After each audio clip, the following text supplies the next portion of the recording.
Thank you, Mr. Chairman and members of the board. My name is Andy Tennell. I live in Fincastle, Virginia. I'm here to ask the board to approve the placement of lights at Greenfield for the soccer fields. And the reason that I'm asking for that is we currently host a lot of tournaments for softball, baseball at the complex. And I think we can expand our tournaments, playoff with soccer, maybe even in the future lacrosse or flag football. It's a great opportunity to do that with lighting. I would ask that in approving the lighting, look very heavily and talk to the people that constructed the lighting and the field at William Fleming High School. They constructed their light poles with little miniature wind turbines. And because of that, it cost them not one penny in electric bill to run those lights at that stadium for practices, games, or whatever. And I think it would be in our best interest as a county to look into the future to have those also added to the light poles that we propose to put in. Quite possibly, we could run that type of electric service over to the existing baseball, softball complex and utilize that lighting as well off those wind turbines. I don't know what the expense is for running the lighting at the softball, baseball fields, but if we could reduce it to nothing, that'd be a win-win for the county. And I'm just asking that you strongly approve that on behalf of those in the county that do play soccer and others. And thank you so much. Thank you. Next, I have Catherine Haddam to speak on agenda item 16. Yeah, sure. Hi, everyone. Madam Chair, members of the committee, I was not planning on being here today, so I'm going to be a little off the cuff. I very much appreciate you guys taking comments. Mine specifically have to do with agenda item 16. Seeing that Aqua Virginia is going to be raising rates further. As a lot of people in the county as well as the overall community know, the impact of the Google data center is a major factor in increasing power bills, increasing water bills, and environmental measures in the county. A lot of people are very concerned. This is not a red issue. It's not a blue issue. It's a Botetourt County issue that has expanded into the surrounding areas. As we all know, our environment doesn't obey county lines that were drawn by people. So I would ask you to consider, while I know it is our responsibility to increase the taxpayer dollars in Botetourt County, I hope that we can do that in a way that actually benefits everyone. Given that the common person in Botetourt County is not seeing how that would impact them in a positive way, instead in a very negative way, I am concerned how quickly this project was pushed through, the fact that so many people heard about it after it had already been approved. We are concerned that the natural beauty, the recreation that we all pride ourselves on in Botetourt County will be incredibly impacted, not to mention the air quality, water quality, all these things that are difficult to measure, given that Google as well as other companies are signing NDAs, don't want to disclose things, even when a judge has ordered it. As I'm sure you know, recent ruling said they need to disclose this information. However, there's now pushback. So we don't know how long that's going to be in appeals. I'm concerned that we're not looking at the long-term impact of this. As somebody mentioned earlier, we live in the most beautiful part of the state. I hope that we can keep it that way. Given that this project would use anywhere from 7 to 30 times as much as the Coca-Cola plant, I think it's bonkers that we're even considering those numbers, because 7 to 30 is a pretty wide range, don't we think? Especially given, thank you, especially given that information is not easily accessible, that we are having a new water source that will be supposedly paid for by Google, which I might want to mention is a $3.62 trillion company that we're giving all kinds of benefits to. it's kind of bonkers that once again, the common citizens of Botetourt are not seeing positive impact from this. Instead, we're seeing bills go up, we're seeing property taxes go up. And I would urge the council to remember that we cannot eat tax dollars and we cannot drink revenue statements. So please consider this and think about the environmental measures, disclose more information because the people want to know. Thank you. Thank you.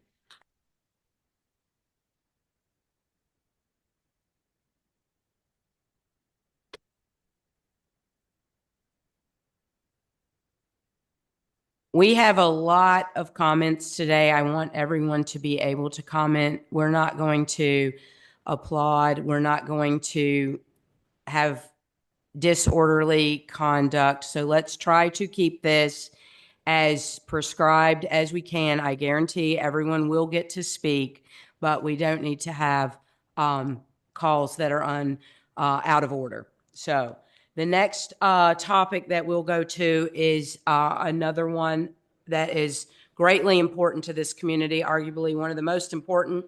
We said this at the last hearing that we had about it. So I'm going to ask the folks to speak about Orchard Lake Dam. I think I have 4 people that have requested to speak on that. This is agenda item 13. So first I have Julie Fraze.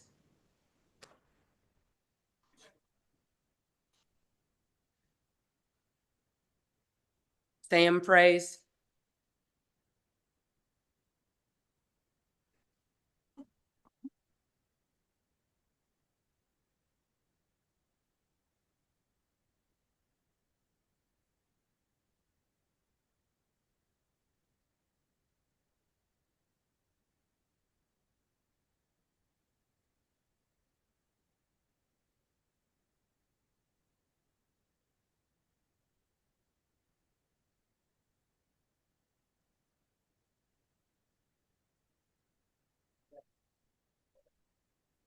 Everyone's doing well. I'm going to speak about the issue of the high pressure gas main in Orchard Lake Dam. It's in the dam and under the spillway. And that dam's leaking on that high pressure gas main. How is it the DCR and real gas are leaving it up to my family to decide if a dam in a highly dangerous situation like this gets rebuilt or shaved down, leaving the hazard in place permanently? Why are they leaving it to us to decide that? Maybe so my family can take the blame if and when this dam fails and takes the gas line with it. What could they say? Well, the phrase allowed it. It's their fault. Even if it caused harm to other people. Ever since we notified the RGS and the DCR about the dam leaking on the high pressure gas main, they have not done one thing to address this huge safety concern. The RGS just told us gas lines are safe. That's our priority. What RGS does not say is high pressure gas lines are safe even when being leaked on by a dam on top of the gas line. And we have the DCR telling us we only deal with dams and the dam is not in danger of breaking, and it's okay that the dam leaks as long as the water is clear. What the DCR does not say is that this dam is safe as long as the water that is clear is leaking on the high pressure gas main. As long as it's running clear, it's okay. They don't say that. These are 2 separate issues to them. This is one issue. Since the RGS and DCR are unable to, unwilling to see or speak to this danger, my family will make it for them. We will not allow this dam back on our property in any form because of this highly unusual and very dangerous situation that would keep our family directly in harm's way. Not to mention families downstream, walkers, joggers, Greenfield Elementary School, and infrastructure below. We will not have our name or have any liability attached to us or anything to do about this dam with high pressure gas main in it being rebuilt. Our home is less than 50 yards from that dam and the leak. And that gas line continues 25 feet from our house as it passes through our yard into the neighborhood. Our lives are in danger from this, too close to even consider. Our family is in immediate danger from this dam and leak on the gas line. This dam was built on top of the existing gas main. We are not sleeping well. Our health has been significantly affected by this. 3+ years we've been battling everybody for 3+ years. We're in our 4th year and this has gone nowhere. We wake up every day to look at that leak to make sure we're and our downstream neighbors are going to be safe today. That takes a toll. You can finish. He's got, gosh. So if you're thinking about catering to the demand of our neighbors and sending $500,000 back to the DCR and further keeping our family in danger, don't, because we've had enough. So we informed our neighbors in May of 23, and we held 2 meetings over the summer. We informed them that we could not rebuild this alone, the dam alone, and we asked them to help by equally paying for updates, to update the dam and equally share in costs of maintenance. They showed no interest in helping pay to keep this lake after the last meeting in August of 23. Our neighbors went home, never contacted us for over 2 years until we stopped all efforts for lack of participation from all parties. This was not rushed in any way, shape, or form. They just didn't like the decision, coming in 2 years later and acting surprised about our decision that was left to us to make for you by us. We informed them at those meetings that without their help, the dam would be coming down most likely.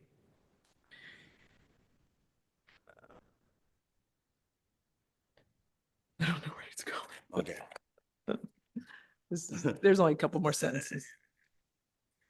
Okay, and let's be clear, people have been saying that the phrases are driving this. The phrases are not driving this. Speak to us. The Speak to us. DCR of Virginia is driving this. We have nothing to do with this letter coming to us, but we have to follow the law, and that's what we've done for over 3 years. While everybody else, it seems to be making a decision on our behalf that keeps us in danger. We're not going to stand any longer. Thank you. Appreciate it. Okay, let's go Thank this way. you. David Sane.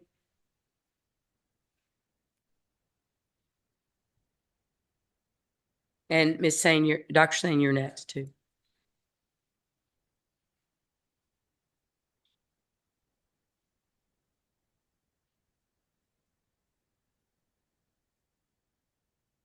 Thank you, Madam Chair and members of the board. I was at the meeting that was just referenced, and the group that was there, the community members, were waiting for a decision about whether the dam was a high hazard dam or not. We never heard that. And we're still waiting on the inundation study to determine, in fact, whether this is a high hazard dam or not. It has not been done. The proposals that will be discussed later by Mr. Mormon are the responses to the RFP. There are 3 of them. They've been ranked 1, 2, and 3, with the Timmons group being number 1. I would like to suggest that proposal number 2 from Morton Thomas be given a higher priority. First of all, this is a very experienced group. They cite more than 160 dam projects. And in particular, I would like to point your focus to page 21 under goals and criteria, the last sentence. They state the following: the goals include substantially saving Orchard Lake for the enjoyment of the surrounding property owners. That philosophy aligns with all of the owners of property adjacent to the lake, with the exception of the phrases, and all people in the neighborhood who have given 100% support to saving the dam and the lake. And furthermore, at the recent election, over nearly 500 signatures were obtained in support of saving the lake. I would ask that the members of the board receive the petition with 490 plus signatures on it. And did y'all receive that? Got 1 yes. Did everyone receive that? Yes. I would think that that would make an impact upon your decision. These are people speaking, And I think the Board of Supervisors here are to support the people of the county. This philosophy, as stated, the goals include substantially saving Orchard Lake, aligns directly with the great majority of people who own property on the lake or near the lake, and even people within the greater county who do not own property adjacent to or near the lake. I would think that the Board of Supervisors would want to support the great majority of people who have spoken in support of the lake and the dam. Thank you. Thank you. No comments again, no comments.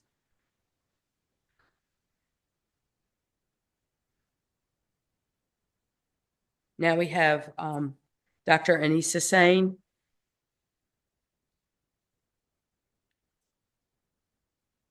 Thank you.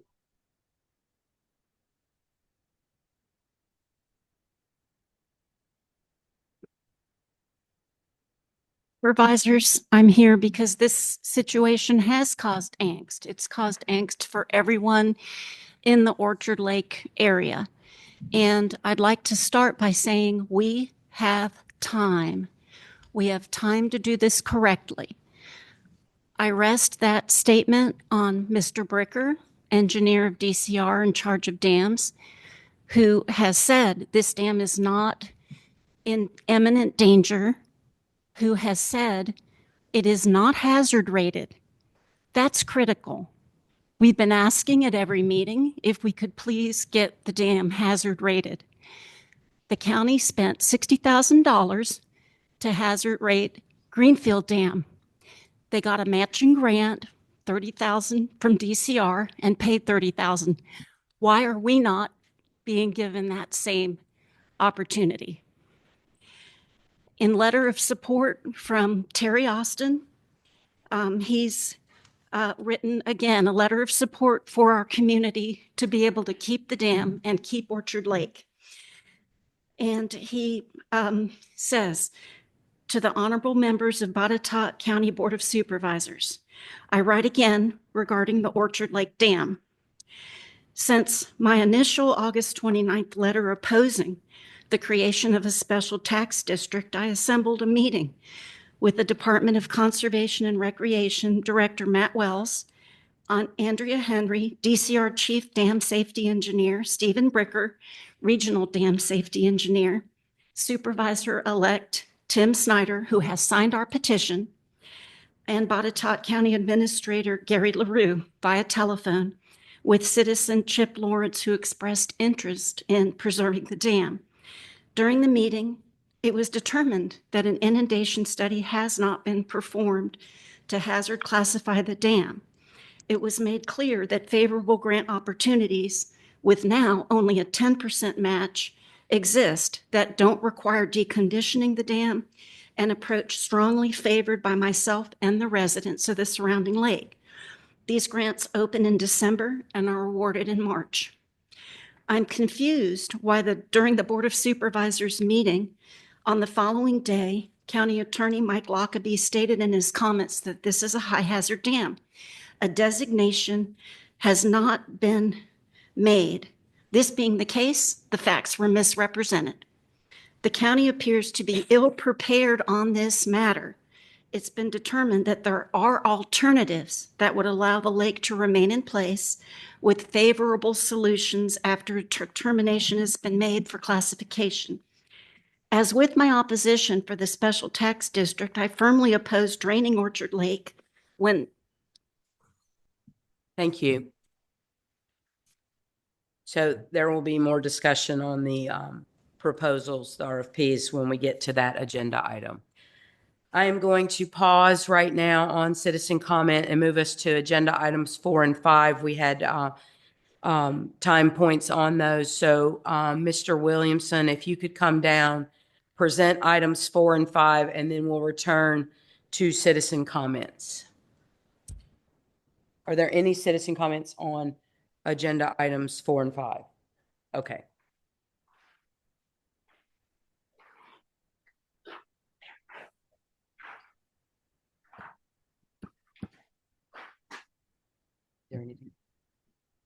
Thank you, Madam Chairman. Thank you. Members of the board, I appreciate the opportunity to be here. I see you have a very, very full agenda and a room full of people, so I will try to make this as quick as possible. Item 3 is request on behalf of the members of the Historical Properties Commission for the approval of a 5-year, $1 per year lease on the Rebecca Furnace property. It's approximately 8 acres that belongs to Jerry Fraley, and it's off of Dagger Spring Road up near Gala. The significance of this site is that the Rebecca Furnace, which was built in about 1820, provided steel for the general, not steel, iron, for the general iron industry. But in specifically, during the Civil War period, it produced iron ingots that were floated down the James River to the Tredegar Iron Works in Richmond, which provided cannonage and cannonballs and plating for the Ironside Confederate ship that engaged in the James River. So there's significant historical significance to this site. The Historical Properties Commission would like this essentially no-cost 5-year lease placed on the property to give the commission and the county, to the extent the county is interested, an opportunity to evaluate that property, hopefully do a little archaeological work on it, and see if indeed and include it later on in some sort of an iron furnace tour site or some other sort of historical significance participation by the county. There are a few things in the lease that said the county will do if it has appropriated funds. We are hopeful that there won't be a requirement for funds. We think we can probably get volunteer labor and some volunteer contributions to do some of the minor work there in terms of some fencing and a little land clearing for a parking area. And just as a reminder, you all established the Historical Properties Commission several years ago. The membership is Ed McCoy, Charles Offen, John Alderson, Beth Leffel, Rodney Spickard, Steve Clinton, Kelly Dye, Mary Beth Smith, myself, and with some library staff support from Sarah Rogers. So I'll pause and see if you have any questions about the intent or the specific provisions of the lease. So you all have the lease before you in your packets. Any questions for Mr. Williamson? Yes, sir. I have one question. Once this lease is in place, will visitors be allowed to tour the facility?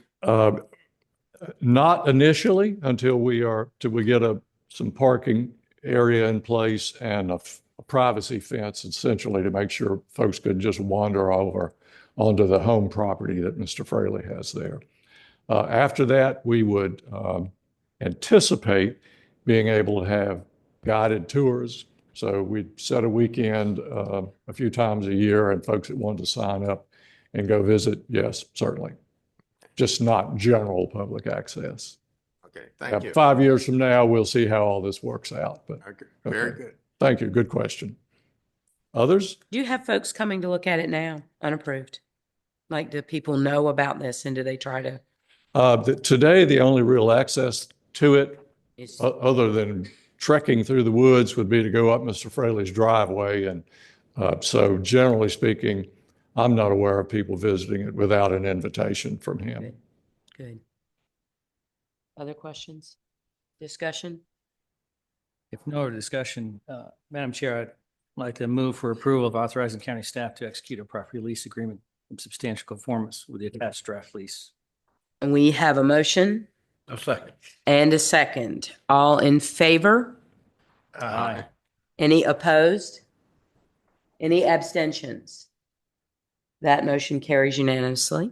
Thank you very much. Thank you. Now the next item. Yes, we'll move on to, and this is a request that the board approve what will amount to, in my view, sort of the third phase of a contract with AECom with regard to design and engineering for historical museum for Botetourt County. As you all know, yeah, would you move the slide a little, one more? This is the site at Greenfield. And what the plan here is to create a new entrance right directly across from the entrance up to this building. For instance, today there's a parking area right here that would stay. The plan would be to come in, grade to the right, create a parking area, and then eventually build about a 10,000 square foot museum on this piece of the property at Greenfield. This is, if you're familiar with the property over there, this is the old, what we've called the farm manager house from the original estate there. You walk by it, go up here, the slave cabin and the old kitchen facility that are from the original Preston estate were moved up here, so it would all be on the 27 acres that the county owns and set aside as a preservation area when Greenfield was developed. You may recall this was originally going to be in Fincastle. We were not able to secure a location there. The enabling legislation that provided the $6 million was modified so that it could be in the county rather than in the town, and hence the relocation to this site. I will briefly point out who is on the museum committee. Terry Austin, of course, the delegate, and who secured the $6 million. John Alderson, Lindsay Krantz Alley with the Historical Society, Ed Holt with the Historical Society, Julie Langdon with the Department of Historic Resources, Ann Lehman with the Historical Society, David Mormon of staff with assistance from Rich Evans, Mary Beth Smith, who is mayor of Fincastle, Matt Miller, who's an aide to Terry, Steve Clinton. You'll notice a recurrence here. Mr. Clinton is on both these committees, and we much appreciate his involvement. And then a couple of people were added from the Greenfield Advisory Council when the decision was made to move it to Greenfield, and that's Ed Preston, who is, I think, a long lost relative to the original Colonel Preston, maybe, and Jim Johnson. Those all have been involved in the design process here, and where we are today is the basic grading plan has been designed, and we are at 35% architectural completion. The request today is to go ahead and complete the full architectural work, to go from 35% to 100%, so that if there is an opportunity to seek additional funding, either from the legislature or through a fundraising process or a grant process, we will have the architectural work and the grading plan in place. $6 million will not build it, but it'll go a long way toward it. You may have seen some of the numbers thrown around. There's a gross estimate of about $11 million for this project, but really about 8.5 or 9 would put it under roof. A lot of the additional money relates to gallery space type construction that some of us are don't believe is necessarily reasonable nor required for this project to go forward. We can talk about that down the road if we ever get to the ability to build the building. So the specific request today is simply to complete the architectural work and have that available if we are able to proceed with the project down the road. There are sufficient funds today available. In fact, I think there's approximately $6.4 million in the fund relative to this project. You all and the county treasurer through wise investments, we've earned more money on that capital balance than we've spent so far, and that still will be the case when this architectural work's done. I'd be glad to ask questions, but I'd also be glad to go away so you can move on with your agenda. So any questions? You can't go away without an answer. So, That's right. Well, I would like an answer. give us a moment first. Do y'all have questions for Mr. Williamson? Mr. Michael, any questions? Dr. Scott Horn, any questions? questions, we're going to have to go by each one of these 2, 3, and 4. Is that correct? Separately? Mhm. So move to approve and authorize award contract amendment to AECom. Kind of finish up the work they've been doing, if we could. So we have a motion to complete Yes. the AECom work. Scope of work. Is that a second? Yes. So we have a motion and a second. Any discussion? All in favor? Aye. Any opposed? Any abstentions? That passes. The second motion will be appropriate to 456 for the county's museum grant DHR fund for the work, which would come from the $6 million that's already interest. So we have a motion on number 2, the recommendation number 2, to go ahead and authorize contract amendment. Do I have a second? Second. We have a motion and a second. Any discussion? All in favor? Aye. Any opposed? Any abstentions? That motion passes. And last, they authorize county and staff to execute all necessary documents upon review and approval of the county attorney. Motion for the third item. No move. We have a motion and a second. All in, any discussion? All in favor? All opposed? Any abstentions? That also carries. Thank you very much. Look forward to Thank coming you. back and briefing Thank you you. on a finished project, hopefully. Thank you. Thank you very much. So now we will return back to citizen comments. Okay, and then can you hand me the others? Yeah. So I have one more for Orchard Lake. Linda George.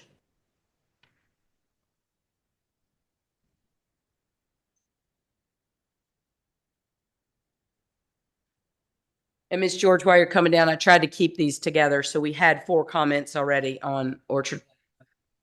Very timely, so it follows those.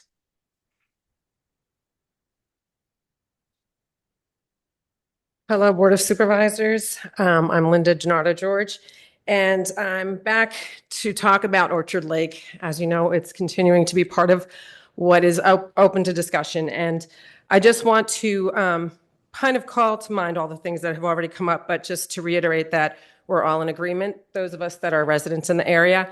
And I was present when the petition was being signed by so many in the area. And it was very strongly agreed upon. I heard people talking all day long. I was at the polls that day, and it was obvious that it wasn't advocating for a lake. It wasn't advocating for a small thing in someone's backyard. It's advocating for Botetourt County's beauty. And so I just want everyone to remember that it's not about draining something in someone's backyard. It's about the beauty of the entire area and keeping it intact. So that's something that has to be very much called to mind, and people in the area and the residents want that. So to represent us and our community, I would ask that the board heavily consider the engineering company, the second one that is very, very equipped and prepared to work on trying to save the lake. And I would ask that we, once again, I came before us in August to mention the inundation study that has not been done. And once again, I would request that we heavily consider having an inundation study, because once again, without appropriate information, we should not make decisions. Decisions should not be made without having a complete study. Once that is done, we can make a well-informed decision. So I would just ask that the board heavily consider all of that. And also, I would also say that no one in our community wants to put anyone in danger. We're not standing before you because we don't care about the people that live around us or the Frasers or anyone else. That's not what this is about. It's a much bigger deal. And in order to find out if anyone's actually in danger, an inundation study would be very helpful to actually equate that. But based on all the evidence and based on what we've heard from DCR, and I thank Terry Austin for his support, based on a delegate in this area who has supported us keeping the dam and keeping the lake, I think we should put all that together and put that representation behind us and say, we want to represent the community and the delegate and do the right thing and be informed before we go forward. Thank you. Thank you. So now we'll move on to agenda item 17, the appointment to the Planning Commission. Again, I made an announcement about that at the beginning. I would ask if you are going to say the same thing that someone else has said previous to you, you could easily say, I agree with that person. But I am going to call on all the people that have turned in a request to speak. So first is Brenda Edmondson. Lee Martell.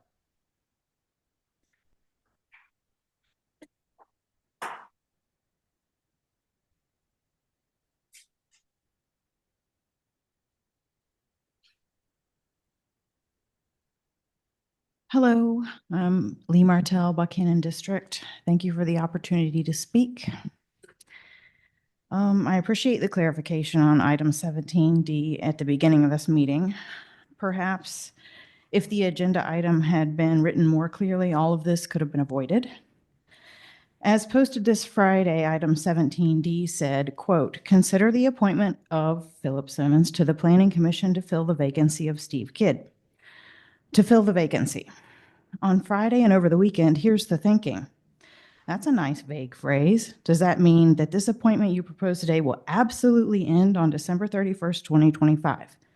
If it does, why didn't you specify the temporary appointment's end date in the text of the item? Isn't clarity important? Doesn't clarity prevent misinformation? A date is surely more clear than the term used. Or was the intention that next month you could just say, oh, the new appointee is doing such a great job. Let's vote real quick to make that appointment permanent. And the voters are busy with the biggest holiday of the year while you do it.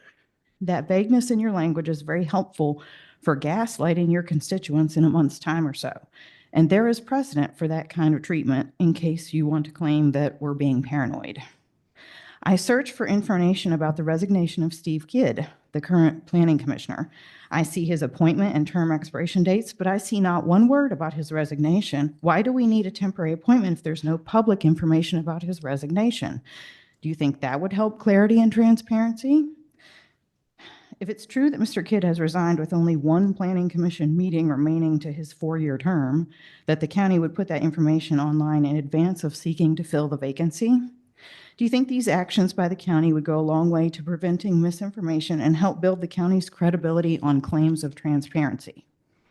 If there's no public record of Mr. Kidd's resignation, then there is no vacancy. He can attend the December Planning Commission meeting and his term can expire naturally. Then no confusion, no controversy, no scandal. If Mr. Kidd has resigned, and I can think of no ethical reason he would do so, one meeting left before his term expires, when it's perfectly legitimate for the commissioners to meet with an absent member from time to time, then the public is due that information to see before a replacement is proposed. You keep claiming you're transparent and forthcoming, yet you continue to engage in actions that show you're not. In addition, when a person is sitting in the same room as me, I would refrain from making public claims about conversations she has or hasn't had with third parties when not in my presence. And lastly, as to the preaching the audience continues to receive from the board at the start of seemingly every monthly meeting now, I can do without that from my government. Church is on the Lord's Day. No, Marion McConnell. Marion McConnell. Michelle Hutchins. I agree with Mrs. Bartell. Charles Rule.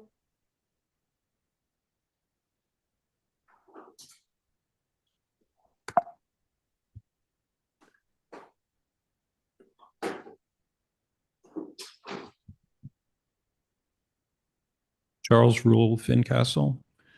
Regarding your opening chastisement over the public outcry about the appointment of Philip Simmons to the Planning Commission, I think you'll find later from Linda Rotman that there may be more to this than how you characterized it. But please, I would ask that the board and the administration reflect on the fact that why was there a public outcry? That it does in fact reflect on the lack of trust that we have in the decision-making and the actions that have been taken. Thank you. Jim Luddington.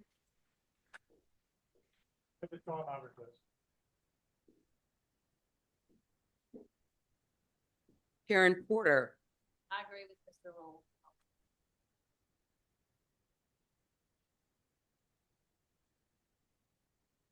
Carl Porter. Linda Rotman.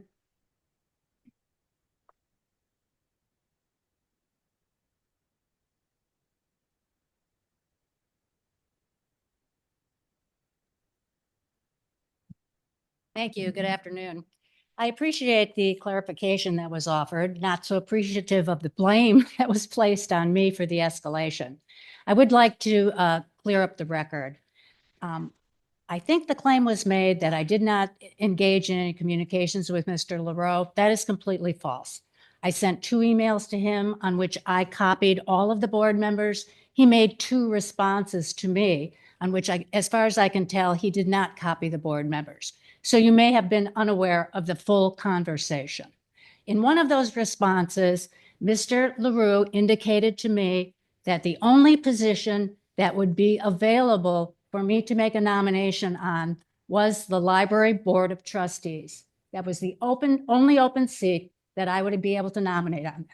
So from that, one might readily conclude that there was not going to be an opportunity for making a nomination for a 4-year term for a planning commissioner.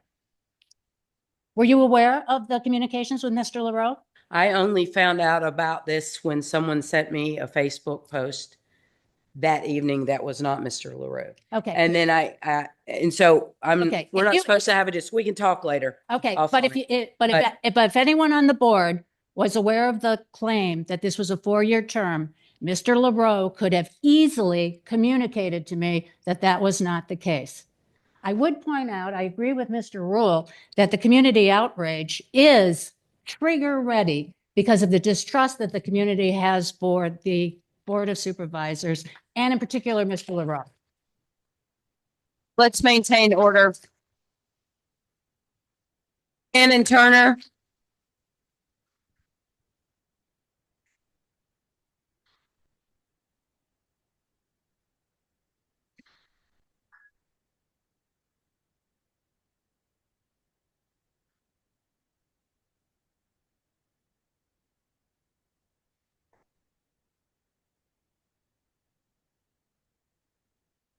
Shannon Turner, Blue Ridge District. Thank you for the opportunity to speak. Once you made your announcement, I was generally going to pass with the comments that I was going to make here. But based upon the comments that you made, Ms. White, and Linda did a very good job of drawing it to the attention, I had the privilege of knowing that the conversations were taking place outside of what you all did not know.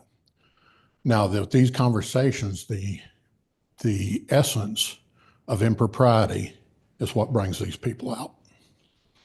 Okay, the feeling and the perceptions of Botetourt County is that you're not trustworthy. Okay. Now, based upon that, when this happens, because there's not duly communication put out on what is going on, what people's perceptions are their reality. Okay. When you put an agenda out on a Friday afternoon, gives you about a 24-hour period for people to react or try to find out information. You are tying these people's hands. Number one, it appears that they're having something run down their throat. Almost everything you knew here, you knew before Friday afternoon. You're not helping yourselves with the county.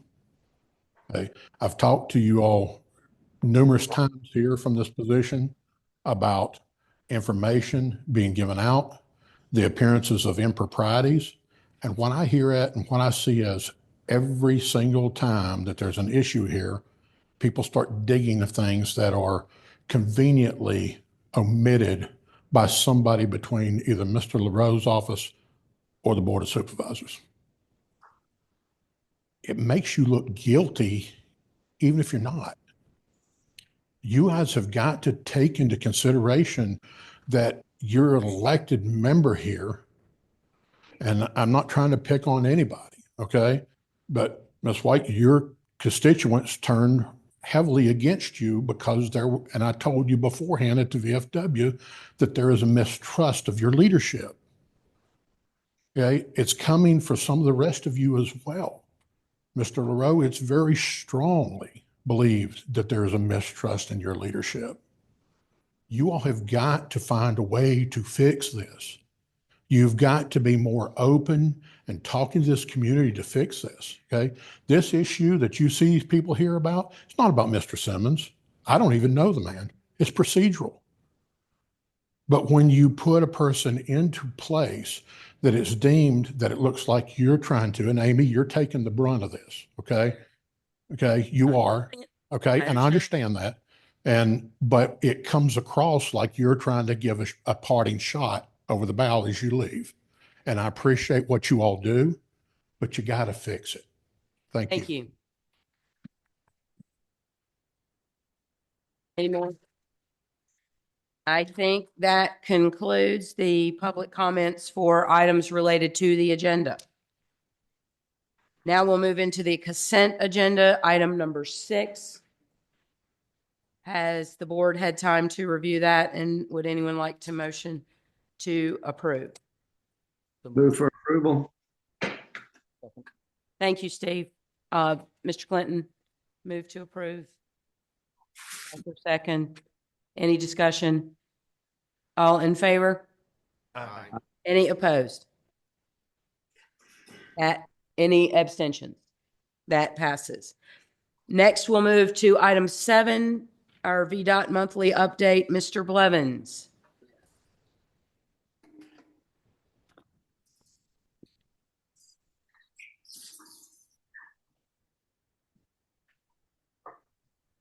Good afternoon. Thank you for having me again this month. As far as our monthly updates, I believe there was a late change in a few of the things that we had. The resurfacing is nearly complete. Our contractor is a bit late, but we know that they're still working on it as we speak. Could be nearly done. May just be some shoulder stone left, but there's a few roads that are still underway. I think in the Blue Ridge area. And some in southern Roanoke County. As far as traffic engineering work orders, we don't have any really on the list right now. Underway. Site plan reviews, we have a few that are under review or we've issued reviews and waiting for a response. We have 18 permits for the last month. Most of those being utilities and private entrances. For project updates, we have the 162 exit 162 I-81 ramp extension. That one is underway. That ramp was reopened this morning. I think the project's going fairly well. As far as the 81 project between 150 and 143, we have started seeing some lane shifts as that shoulder is getting hardened for shifting traffic. So I noticed that on Sunday myself as driving through. As far as maintenance work, mostly this year, we're trying to work on preparing for snow, finishing up some things with gravel roads, cleaning out culverts, anything like that we can help us through the winter. Big things like that. And there may be a little bit of mowing we'll do in some places for slight distance, but most of that hopefully is done for the year. Does anybody have any questions for me? Any questions? Michael? No, thank you. Anything from Blue Ridge? We're good.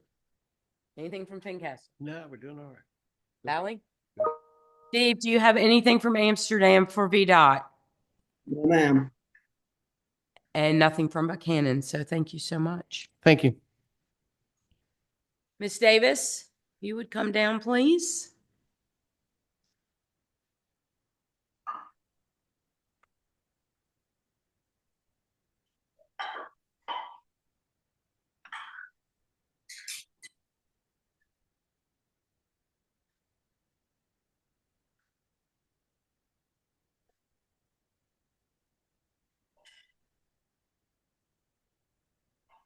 Good afternoon, Madam Chair and members of the board. Apologies, I'm a little disoriented, it seems. The first item I have for you on the agenda today is related to accounts payable items that exceed $250,000. As you may recall, as part of our accounts payable policy, any check that exceeds that amount must come before the board for approval before it can be processed. So there are three this month. The first is for $1 million payable to the Western Virginia Water Authority. This is to establish a water supply source development fund in accordance with the agreement that was signed on October 8th. The second two payments are both to MB contractors. Those are for $363,481.37 and $404,477.19. And those are both payments in relation to the Reed Mountain Fire Department and Dispatch Center.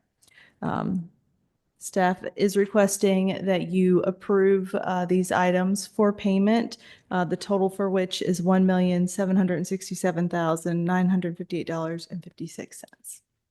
Are there any questions I can answer? Anyone have any questions for Ms. Davis? No, ma'am. Motion. No questions. Move for approval. Second. We have a motion and a second for approval. Any further discussion? All in favor? Aye. Any opposed? Any abstention? That carries. Thank you. And item 9.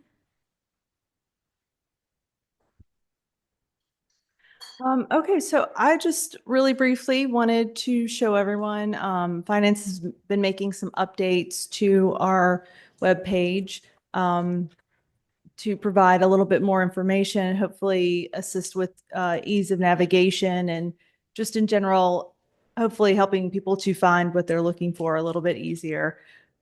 Being that we are currently in budget development, it seemed like a good time to bring this up and show everyone how they can access some of that information. I will say it is likely that we will be making some other tweaks as we move through the process as we go along. So first starting out, of course, we can access this from the Botetourt homepage, going to government and then departments and then finance, which is where we are, but I just wanted to show that point. So off to the left, we have some new areas for navigation. The first is for accounts payable, just providing a little bit more context on that and contact information for anyone who needs it. Certainly our accounts payable deal with a lot of individuals outside of the organization for payment. The next section is for our annual comprehensive financial reports. So these are all here. We did have these posted before, but now we actually have down at the bottom a link to an archive that goes back another 12 years, I believe, beyond. So again, just providing more information for anyone who would be interested. We have about 15 or 16 years worth of ACFRs out there right now. The next item is for the annual budget. And I just wanted to highlight, we do have posted here the planned budget development calendar for fiscal year 2027. These have all the important dates of any information that will be shared and the steps throughout the process. This page will be updated with presentations once those occur. You'll see the first one is in January, the Board of Supervisors meeting in January. So that will get posted once we present that here. Additionally, there's an adopted budget section down here that shows the current year's budget, which is fiscal year 2026, as well as a link to prior year budgets that again takes you to the archive section and has a good amount of past year information there. Next, there is the capital improvement plan, which has its own link. Obviously, this is part of the budget process, but now it has its own little home, and you can find on there all past CIPs for review and comparison. So next, I did want to point out we have a totally new page right now for this is for external organizations that seek funding from Botetourt County. So we have a new form for that, and I just wanted to take a moment to highlight this because we have made this very comprehensive this year. you can see there's quite a bit of information that we're collecting, including a whole section devoted to community impact to really try and capture how much these organizations serve solely Botetourt versus like potentially a regional organization, as well as new questions related to other funding sources and other fundraising that they may do that can be taken into consideration. And of course, they can link files at the bottom that may also be helpful, financial statements, things of that sort. And the final one is for purchasing. Purchasing was previously its own separate department that has moved under finance starting July 1st of this year. So that is now included on our page as well. You can still access it through the departments as well, but this has quite a bit of information out there that is helpful and related to procurement. I'm happy to answer any questions, but I did just want to take a moment to recognize Chad Sweeney, our new finance person, for all of his hard work on getting this done. And I'm sure he will be tasked with many changes as we move through the process. But again, we really are hoping that this helps provide more information to anyone who's looking for it. Are there any questions I can answer? What else did you do this month? That's a lot, Katie. Well, we're working on this, the annual financial reports as well. So we hopefully will have a new one there soon. That's fantastic. Any Thank you. comments? Oh, very good. Comments from the board? Well done. Good job. Thank you so much. All right. And I think next will be maybe the highlight of our day, probably the best part of our day for sure. We're going to ask Tyler Painter with our 4-H extension to come on down here with one of his shining stars. Hi.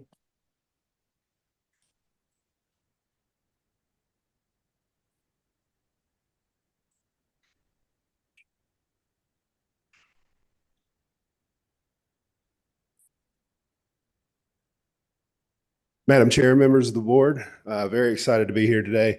I'm Tyler Painter, the 4-H Extension Agent here in Botetourt, and just wanted to give you all a brief program update. And when I say brief, because I've got a friend here that wants to share some things with you all. But so let's see, if we're looking at over the last year or so, we currently have 11 community clubs active here in Botetourt County. And we also, one of those we just started back late October, early November. We have a 4-H gardening club that's going, and we actually have one of our co-leaders here, which is also the mother of my friend here.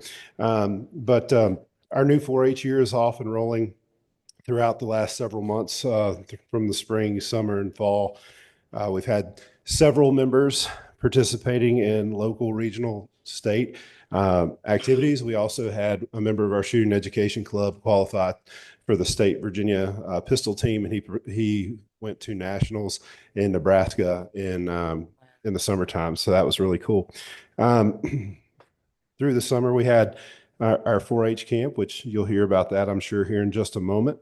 We recently held our annual 4-H achievement night. It was our 5th annual. And we had nearly 100 people there on a Sunday afternoon, which was awesome. So great turnout, and it's always a fun time to, recognize all of our wonderful achievements that our 4-H members are doing. As far as our school programming goes, we have 33 classrooms that I'm in once a month from September to April, which that's covers 4th and 5th grade classrooms. We do all sorts of STEM things, and right after the first of the year, we'll start into our annual public speaking contest, which I know you all have heard about before. So recently spent some time with the high school ag classes working on career preparedness, resumes, how to properly shake hands, things like that when you're in an interview. You got to do that while the FFA chapters were out at National Convention. So it's always nice to go in there during that time.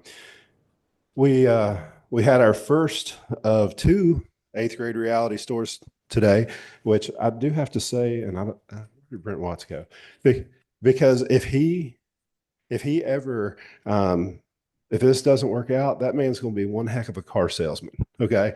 The amount of kids that were walking away that he was selling 2 and 3 cars to, it was very impressive. So appreciate him being there today. Our next one will be on December 18th at Reed Mountain.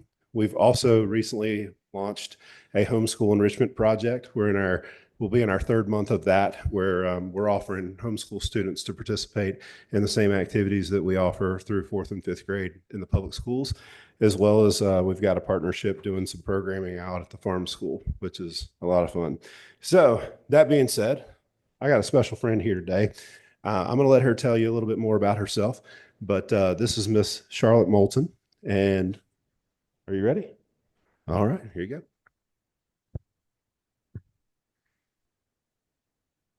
Good afternoon, Madam Chair and members of the board. My name is Charlotte Bolton, and I am a 6th grader at Central Academy Middle School, and I'm here today to talk to you about my experiences with 4-H. This is my 3rd year in 4-H. I am a member of the Cooking Club, the newly relaunched Garden Club, and the Honeybee Club, which I was the vice president of this past year. In the Cooking Club, we learn skills necessary to cook, and we also get to make lots of yummy treats. My favorite thing we made was pizza, and my dad loved the apple fritters we made. The Garden Club is a new club for me this year, and I look forward to learning new gardening techniques that I can use to help out my family with our garden. In the Honeybee Club, I've learned so much about the importance of a honeybee and how to take care of them. In April of this year, I got my very first hive. I can't wait until we get to harvest our own honey. I love honey. But the one thing that these clubs have helped me with most is making friends. I was finally able to find a group of kids that share many of the same interests as me. In addition to the 4-H clubs, this past summer I attended 4-H camp, which is actually the first camp I've been to in my life, and I enjoyed it a lot. The classes I took there were wilderness survival, which helped me learn how to use a compass, start a fire, and how to make a water filter. The low rope challenge course helped me with groups and how to work with partners. Sweet treats helped me learn how to make different sweets by following recipe instructions, and is why I decided to join the 4-H cooking club. And dance helped me learn some ballet. I enjoyed all these classes very much. I'm really looking forward to going back to it next year.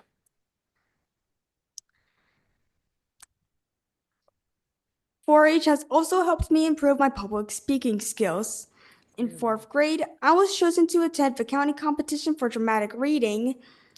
And in 5th grade, I was selected to attend both the county and the area competition with my how-to presentation. These experiences not only helped me with my confidence, but I was also able to learn how to lose with grace. These are both skills that have helped me grow as a person. Before I finish today, I'd like to give a few shout-outs to all of my supporters. Thank you, Mom and Dad, for taking me to all of my 4-H meetings each month, since I wouldn't be able to get there without you. Thank you to Mike Wolf, my Honeybee Club leader, for providing a welcoming and amazing club. Mr. Turner, my former principal at Breckenridge Elementary, for always believing in me and providing me a half scholarship to 4-H camp. Lastly, I'd like to thank Mr. Painter for everything he does, from all the fun lessons he did with our classes in elementary school, to helping me prepare for the county and area contests, to providing me with opportunities to speak to the school board, as well as speaking here today. And lastly, for being an amazing person that I can call my friend. Thank you all. In conclusion, 4-H has helped me become a strong, confident person standing here today. And for that, I am grateful. Are there any questions? I'll be glad to answer them. Thank you so much. Thank you. You are outstanding.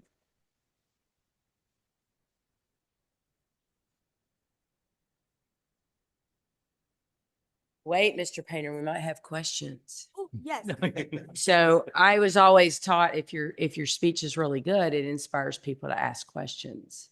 So your speech was really good. Thank you. I want to know what kind of pizza you made.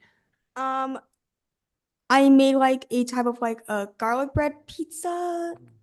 Wow. Did you have red sauce or white sauce? I didn't have any sauce. No sauce, just garlic bread. Any toppings? Yes, I had some pepperoni and cheese on it. Oh, yeah. That sounds fantastic. Yeah. Everybody liked that. Did you feed the family that night? Yep. Any other questions for her? Very good. What was your favorite thing at camp? Probably wilderness survival or sweet treats. Wilderness survival, on the first day we got some lollipops, and in sweet treats, we also got to make like some homemade star crunches. Ooh, Those were really good. that sounds great. Yeah, it was really fun. I have my last question. Were you even nervous at all today? Nope. Right. You did fantastic. I'm very proud of speaking here today. That is fantastic. You did a great job. Keep going. And go get some pictures. Well, I'm going to speak for Charlotte. Is it okay if she gets a picture with the board members? That's something she really likes to do. Of course, So, tell her to come up here. all right. Come on up here. Let's get up. Right here in the middle. Okay.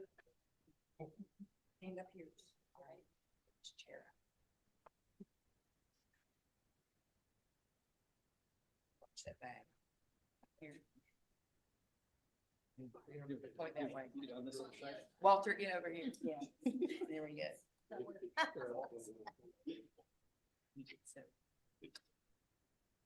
Hey, Charlotte, say cheese pizza. Say pepperoni. Pepperoni and cheese pizza.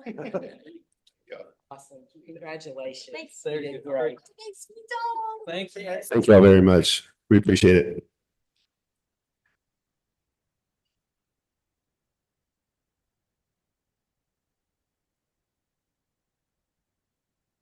Wonderful. Item number 11, Chief Ferguson. Cardiac heart monitors.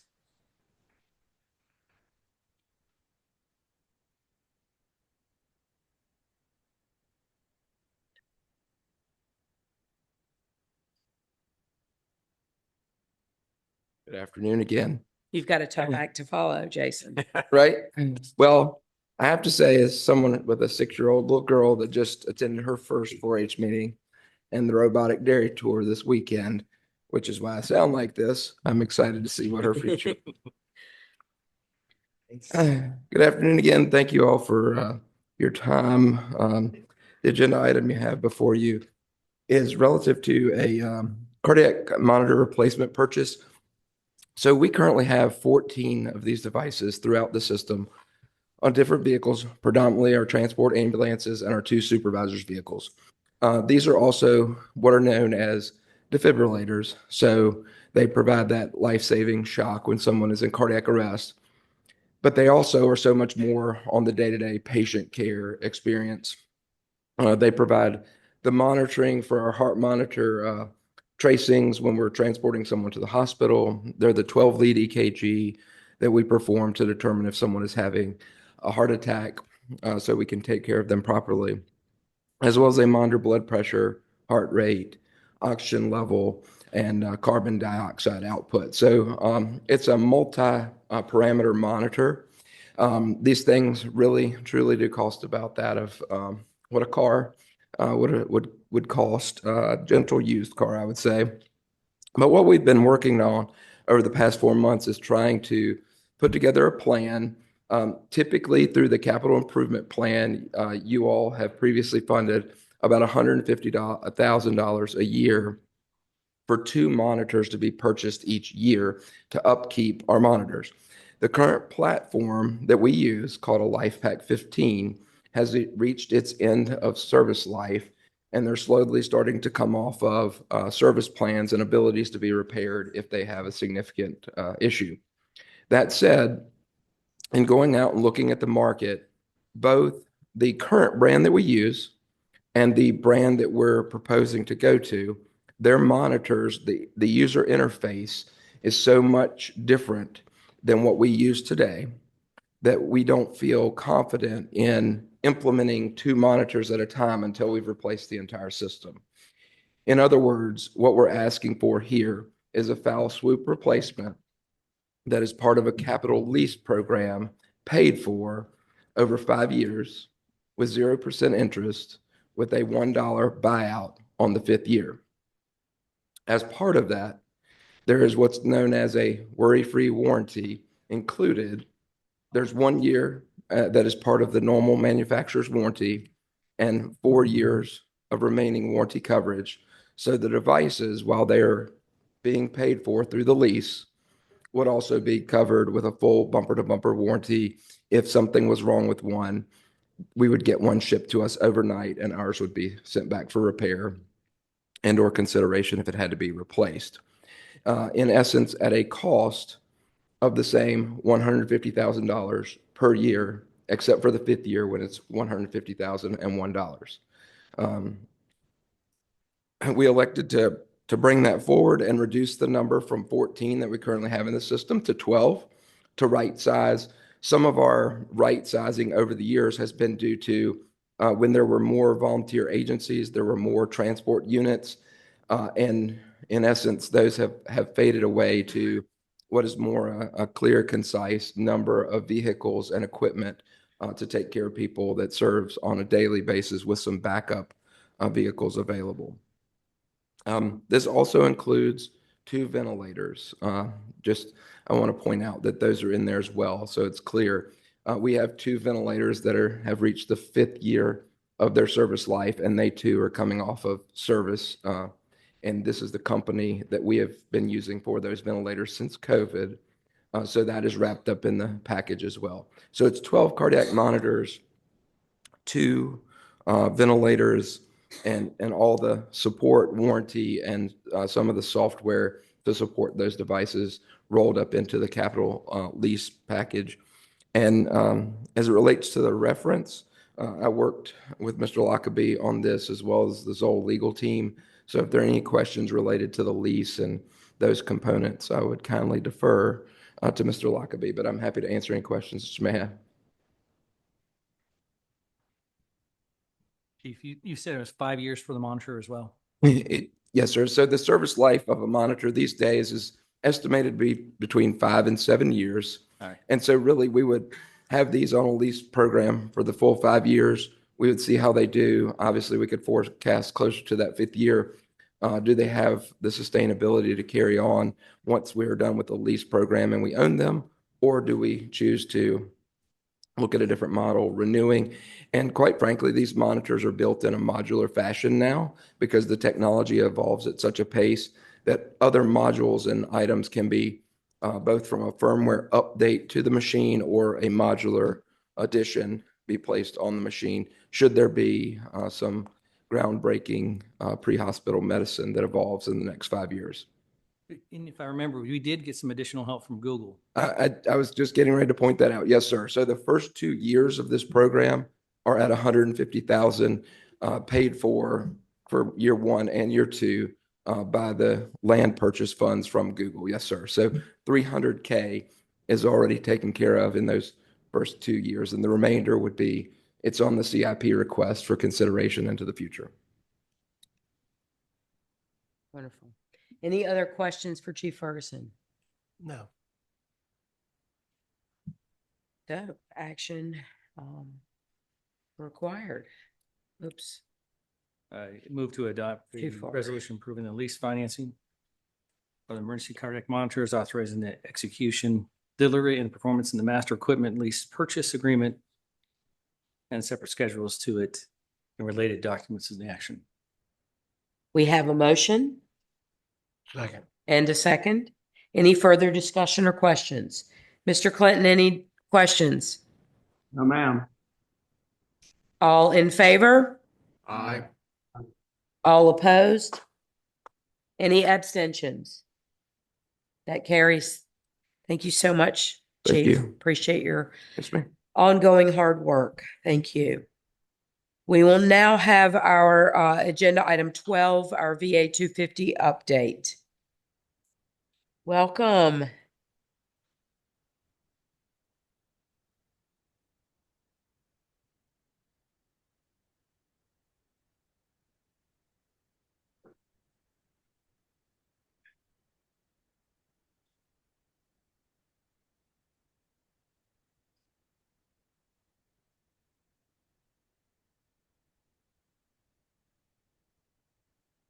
Wonderful. Thank you. Bear with me 1 second. I need to get the presenter view.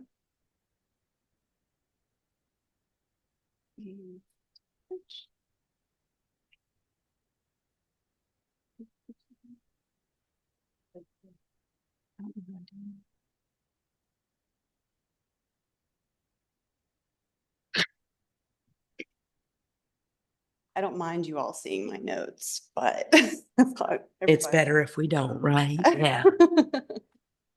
Take your time. Oh, does it? Okay, well, I will try to do this from memory then. Okay, so I just wanted to give you all an update. First off, thank you for letting me be here, Sure. Madam Chairman, members of the board. So I wanted to give you all a update on our VA 250 events that we've had in the past year, as well as what we're planning on forward into 2026.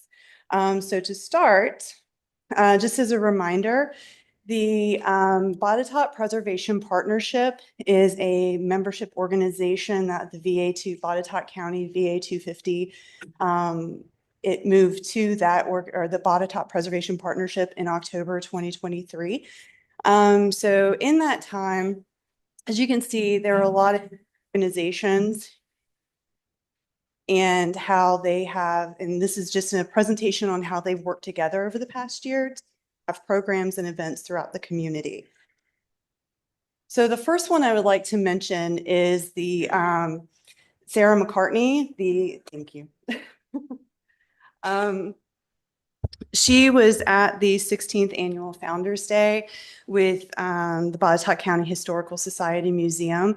They actually applied for a grant last year and it was awarded to the Historical Society to have this event. And she was able to come up from, I believe, William and Mary and do a presentation on the 250th anniversary of the Point Pleasant battle. So that was part of this is an annual event that the Historical Society has, and they were able to get the Virginia Humanities Grant for that. This year and over the past year, again, they have their annual event of the Founders Day event, and they were able to have, oh my gosh, I'm having to do two screens. This is going to confuse me. Yeah. Thank you. So we were able to have in March 2025, the Historical Society was able to have a presentation at Cloverdale Church of the Brethren on the history of Carvin's Cove and German POWs in the Blue Ridge area. In the spring and summer, they had their History After Dark programs at 1772 on Main and Rooftop. And then they also had their 17th annual Founders Day dinner where it featured Stephen Wilson from St. John's Church Foundation, his reenactment of Patrick Henry. Additionally, they were able to have a presentation or an exhibit from the VA 250. It was Give Me Liberty traveling exhibit that was curated and put together by the Virginia Museum of History and Culture and the Jamestown Yorktown Foundation. And during this exhibit, the museum was also able to highlight artifacts from Botetourt in the 1700s and explores Virginia's role in the American Revolution. So it was really a treat being able to have that in the community. In addition to that, they have worked with Historic Fincastle Incorporated to, one thing I forgot to mention, sorry, they have the annual ghost tours every October for the museum was able to partner with the Historic Fincastle Incorporated for that. Historic Fincastle Incorporated also has community events like Step Back into History, historic Fincastle Festival, the Old Fashioned Ice Cream Social, and other educational programs that just celebrate the history of Botetourt County. In addition to those two organizations, Botetourt County Libraries also has author talks and writers come in, such as William Van Huss we had recently, local authors like Rachel Nicole Edwards and Lonnie Beer. We offered local history programs, and we've included sessions on, or educational lectures on the history of Botetourt County during the Civil War, the capture of Hannah Dennis, and we also provide genealogy classes on topics like understanding death codes and death certificates, lost cemeteries, free research tools, and all of those are taught by our part-time genealogist, Renee Worthen.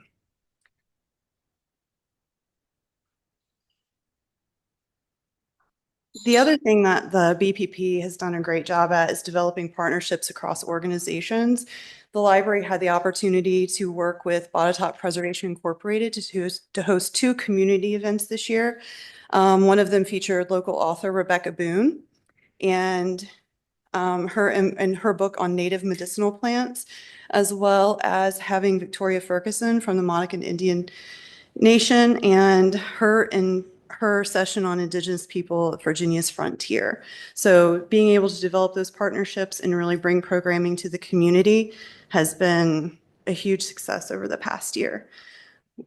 We were also able to have the VA 250 Mobile Museum. That was a huge hit in Fincastle. We had it during the historic Fincastle Festival. And the VA 250 Museum is a traveling exhibit that celebrates the 250th anniversary. And it travels directly to communities, making revolutionary, really all ages. We were able to have them September 25th and 26th, 26th and 27th during the Fincastle Festival. And in it are interactive exhibits, touch screens, multimedia displays. There's a holographic Patrick Henry presentation. So hands-on activities are really part of the whole experience.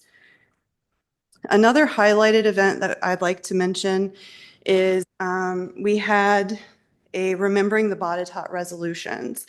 Back in March 2025, the Historical Society co-produced with the Botetourt County Daughters of the American Revolution, a reenactment of the signing of the Botetourt resolutions. And that collaboration actually began in fall of 2024. And the project centered on pooling the expertise of people in the community, doing research, and really bringing that to life.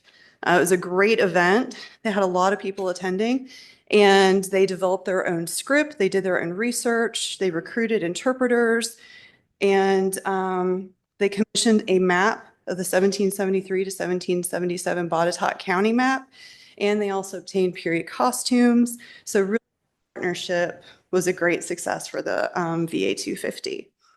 So moving forward into 2026, what we're hoping is to plan a series of events called the Spirit's Trail of 1776. And we were notified September 9th that the VA 250 excuse me, for a total of $6,000. It is a reimbursement grant, so half of that is hoping to come back.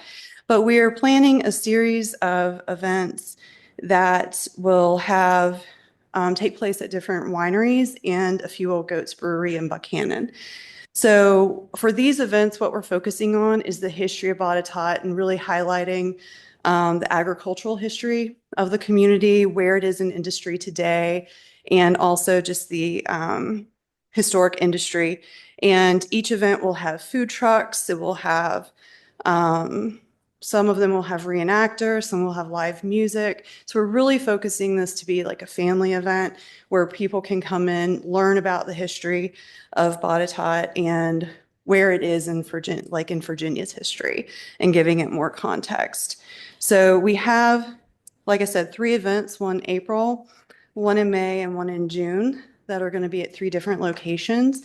And our hope is that the board would approve the allocation of $6,000 for the grant and an additional amount of 4,000 for any overages or anything like that that were unaccounted for that would then be used if it met county approval. So, any questions? Any questions? Any action on Move for approval. the request for The 6,000. the 6,000? Can you explain? Yeah, so the hope is that county would fund the 6,000 for the grant. I And would then like you to get- request a total of 10, with that additional 4,000 being for any increase in costs since our original estimates, and also any oversights or anything like that that we saw during the planning process. So that would be used with county approval, and only if the 6,000 did not meet. So the 6,000 is related to the grant. Grant, And yes. if you have 6, they Reimburse. They reimburse you up to 6? Up to 3. Up to So, 3. yeah, it's 50.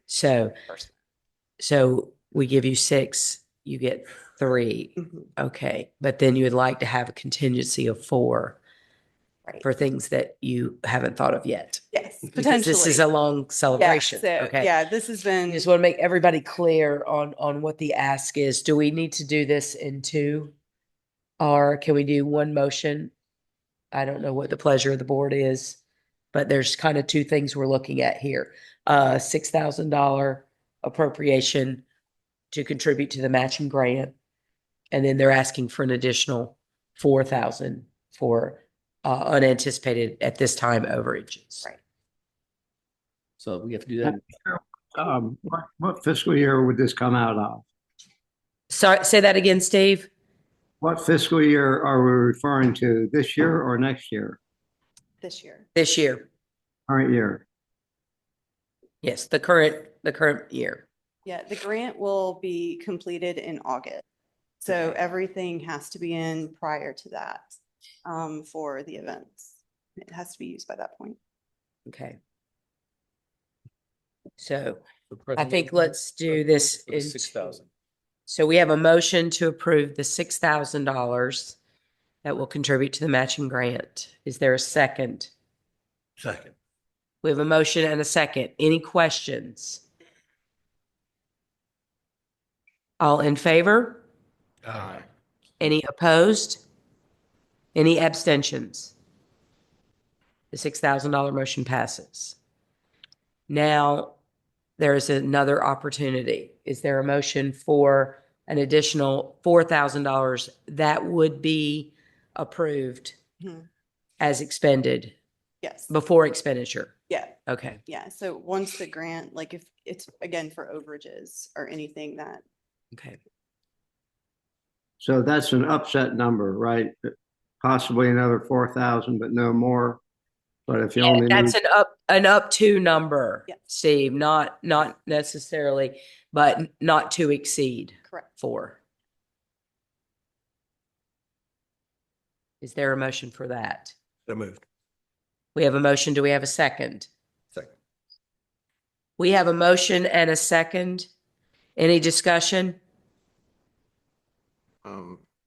Whenever we were doing the budget, I know we were going to do the first one, but was that in the budget for the second one? I'm sorry. I'll do for the 4. Yeah. Yeah. We'd appropriate. Katie, can you speak to that? Do you know off the top of your head?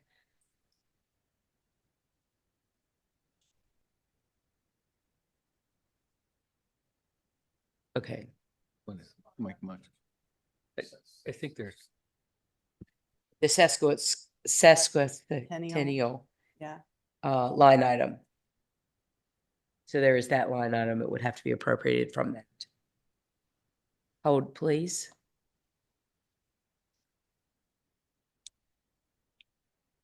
Madam Chair, if it adds any comfort to the board, if the committee would like to expend any monies beyond the 3,000 to match the grant, you could authorize that up to the additional 4,000 contingent upon approval of the county administrator to ensure that costs and expenses are appropriate to the intended purposes and proper procurement is followed and those kind of things, if that would give the board comfort.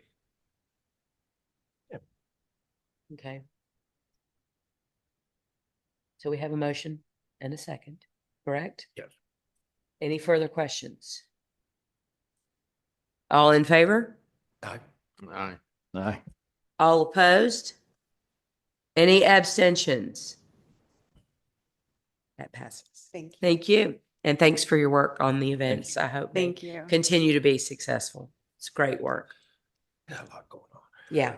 Yeah, there's a lot of events there. All right, moving on to agenda item 13. Consideration of proposals for engineering services related to Orchard Lake Dam. Good afternoon, Madam Chairman, members of the board. Per your previous direction to staff that an RFP be issued for engineering services to conduct an assessment of options for dealing with the Orchard Lake Dam. The county staff issued an RFP. We received 3 proposals. This procurement is for professional services. So under the State Procurement Act and County Code, those services are handled a little bit differently than normal procurements. The process is following consideration of proposals and interviews with the firms. The evaluation team would recommend a ranking of proposals to the governing body. We'd ask your consideration of that ranking today. Following your action on a ranking, per, again, procurement law, negotiations would begin with the top-ranked firm.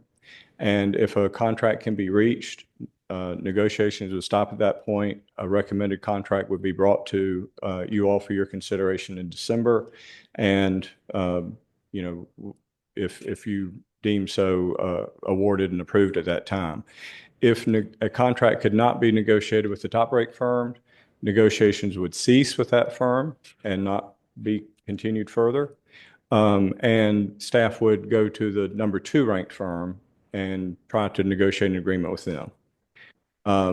If staff was not able to negotiate a satisfactory agreement with any of the 3 firms, then the RFP could be canceled and the process could be started over.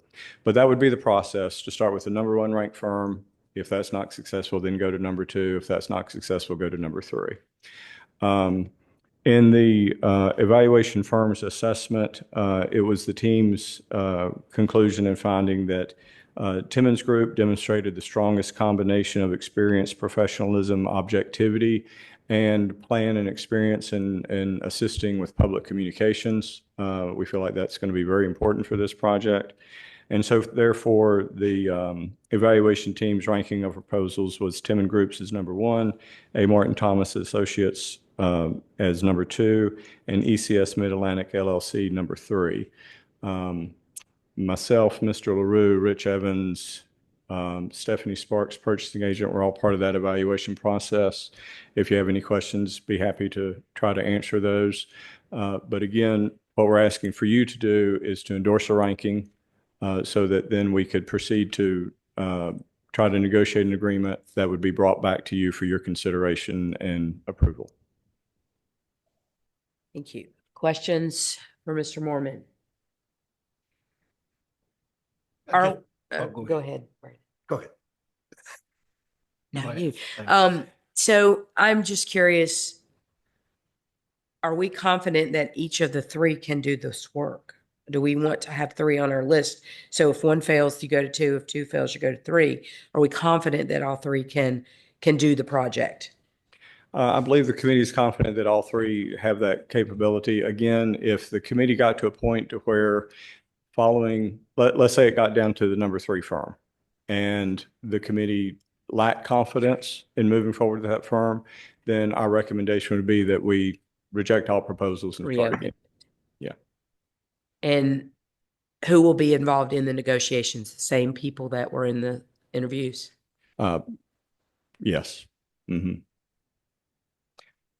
Madam Chair, I may just add, I wasn't part of the selection committee, but I do know Timmons Group quite well, and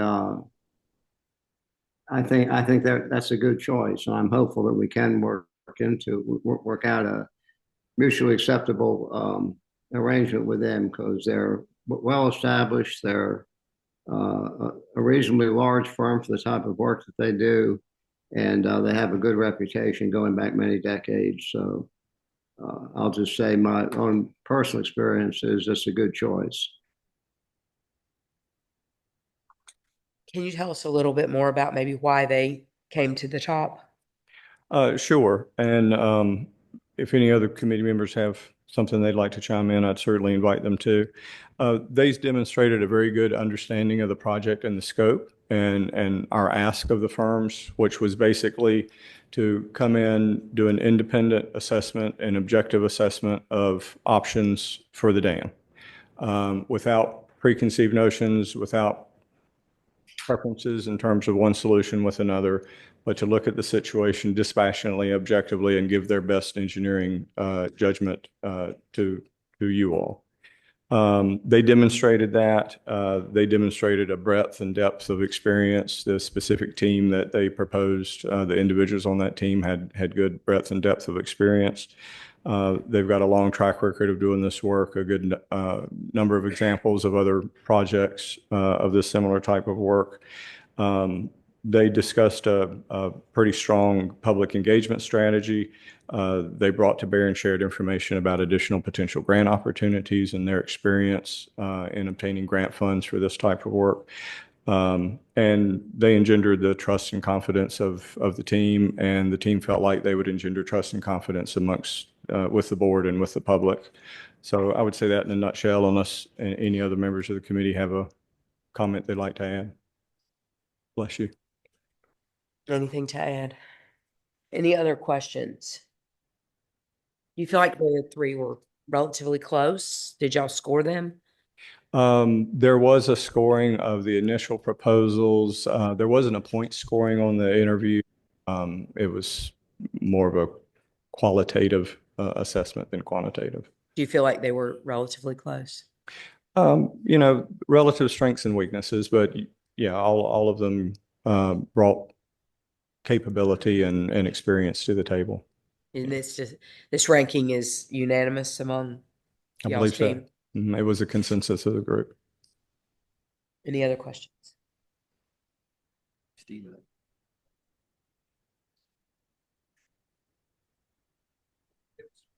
Good ranking. We ended up coming up with that.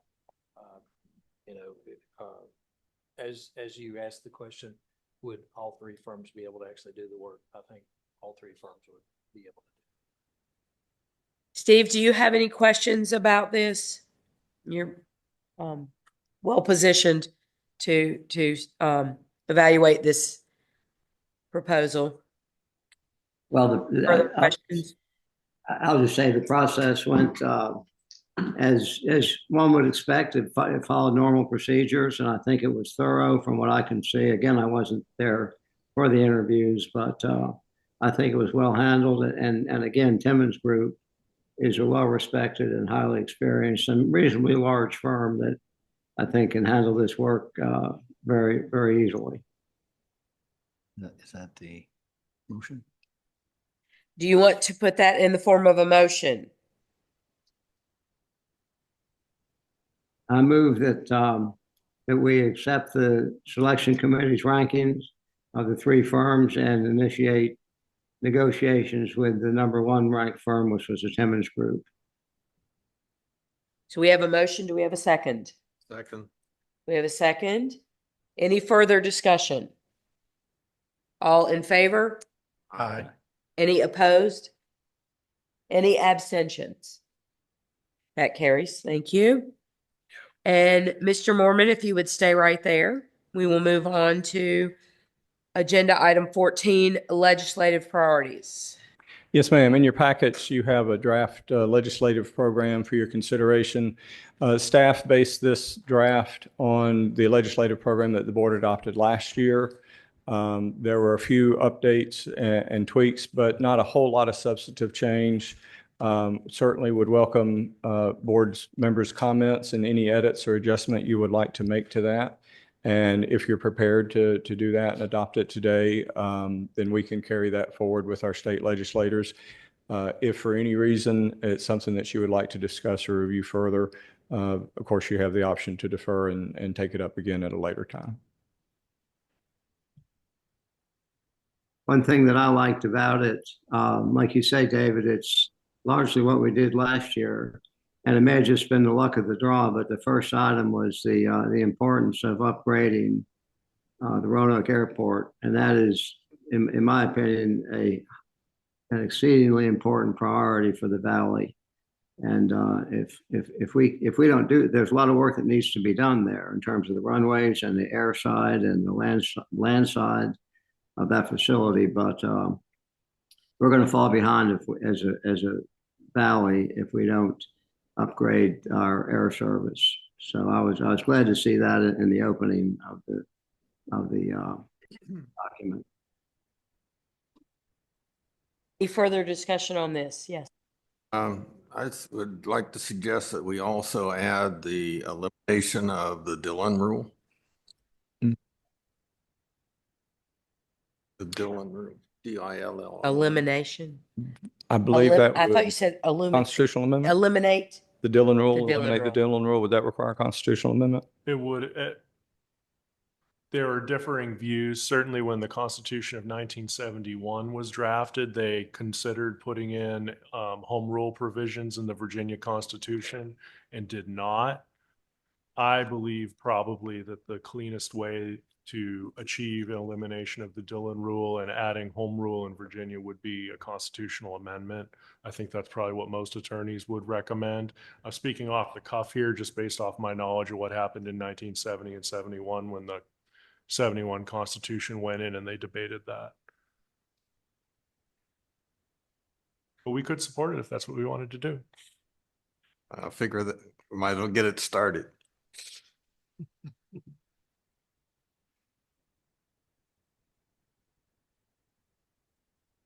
Any other thoughts, suggestions?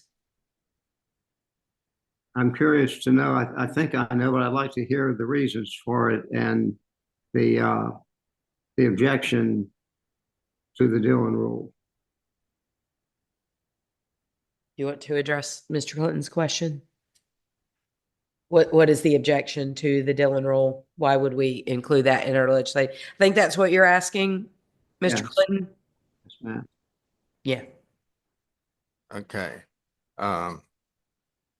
With the Dillon rule, each county can become more autonomous.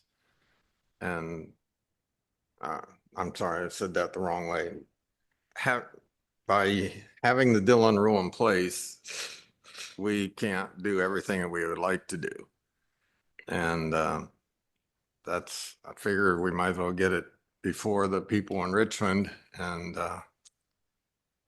see if they have any inkling to go ahead with that. I believe the Virginia Association of Counties also had looked at that.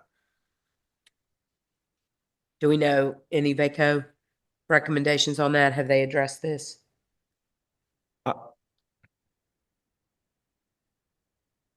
I'm not aware that it's been something they've taken up in recent years. Something that we could end up going through that process would probably yield more by taking it through the Virginia Association of Counties, getting everyone on board and then taking it to the General Assembly rather than one off, but that's up to the group. They I think have advocated for particular policies and provisions related to the Dillon rule. In other words, for example, trying to get some equal authorities for counties that municipalities that cities currently have and counties do not. That's a Dillon rule related issue, but it wasn't a proposal to eliminate the Dillon rule completely. So they've worked on and advocated for some things to give further autonomy to counties, but not the dissolution of the Dillon rule. But we certainly could pursue that with them. Yeah, it could have, as I recall, it could have negative consequences in the overall taxation powers of government in Virginia. So it seems to me, I mean, it may very well be a valid suggestion, but I would think we'd want to discuss it a little bit more before we sanctified it.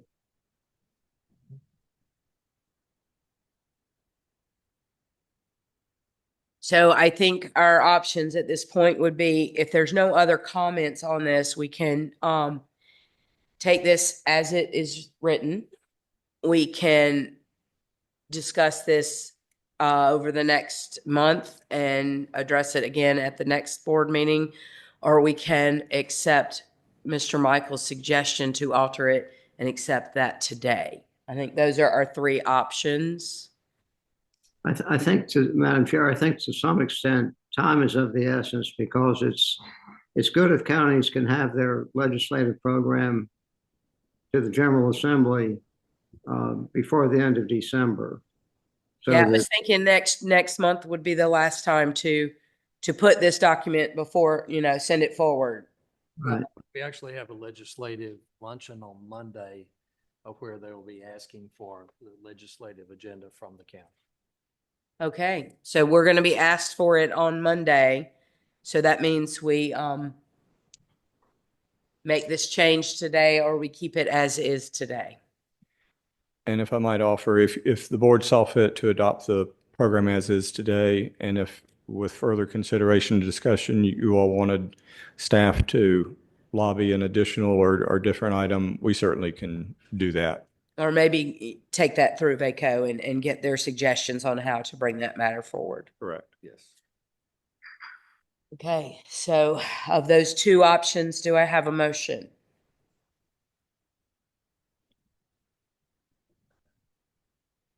Steve, did you want to make a motion on this?